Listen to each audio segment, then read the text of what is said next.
how to buy USDT on Binance P2P using Maya wallet.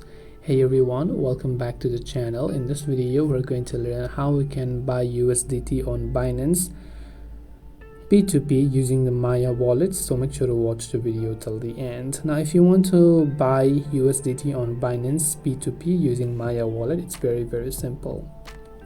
First of all, you want to simply come to this wallets tab here.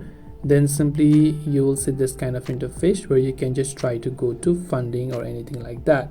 And when you come to funding, over here you'll find the option called P2P. Simply go to the P2P option here.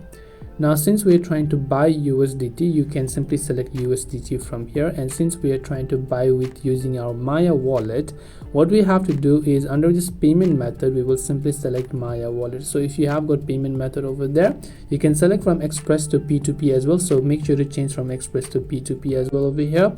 Then go to payment, and here in the search payment method tab, simply type in Maya. And then right here you can tap on confirm, and then you will see all the available list of cryptocurrencies that are available. Now in my case it is showing not available right now, but as soon as it is available you'll get notified if you click on the notify option.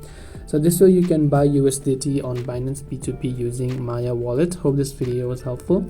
If you have any questions, feel free to leave them down below. Thank you for watching and see you soon in the next video.